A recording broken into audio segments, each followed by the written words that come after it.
Guys, nandito tayo ngayon guys sa Villa Julia Resorts. Ito lang guys, isang Aguinaldo lang siya guys. Sa Aguinaldo lang siya. Malapit siya sa The Ribera. Tapos ito guys, papakita ko sa inyo. Tingnan nyo guys, ito yung palatandaan niya guys. Kain Club, Aguinaldo Highway. Tapos, ito na yung Villa Julia Resort. Pwede nyo rin siya guys na i-waste sa Villa Julia Resort. Ito guys, papasok sa loob. Isa sa mga hidden na swimming pool dito sa Silang Cavite guys, yung Villa Julia Resort. Guys, 200 pesos lang yung entrance fee nila dito. Kaya napakamura.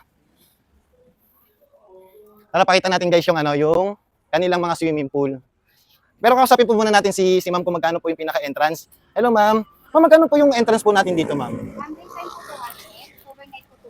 Ang daytime ay 200, tapos sa overnight po ay 250. Ibig sabihin ma'am yung overnight ng umaga hanggang ano po? O Yung sa gabi lang po daytime yun? natin po ay 9 a.m. to 5 p.m. Overnight po ay 7 p.m. to 6 a.m. Okay, so sa day natin ay 200, sa gabi po ay 250. Tapos yung mga ano po natin doon, yung mga cottage po natin, nagre-range po siya ng magkano po?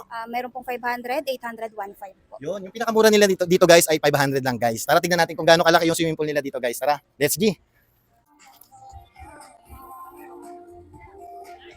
Tara. Ayan guys, so sobrang ganda ng swimming pool nila dito guys. Napakalinis guys. Ayan. Check nyo guys yung mga swimming pool nila dito guys. Napakalinis guys ng swimming pool nila. 'Di ba? Ang dami na rin naliligo dito sa Villa Julia Resort na to. Malapit lang siya sa Silang Cavite, no? Tapos yung cottage nila dito guys, pinakamababa nila 500 pesos lang makakapag-cottage na kayo.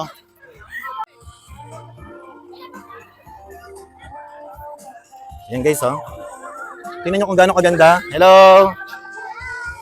Shout out. Kung gaano kaganda rito guys sa Villa Julia Resort. Napakalawak guys ng kanilang swimming pool dito. Kakatulakan dito guys ha. Ayan o, tingnan nyo. Malalim ba malalim? Malalim? Pero kaya naman, kaya. Yun. Tingnan mo kung gaano kalawak guys. Diba? 200 pesos guys sa Villa Julia Resort. Nakakaligo na kayo sa swimming pool na to guys. Yun lang, let's go.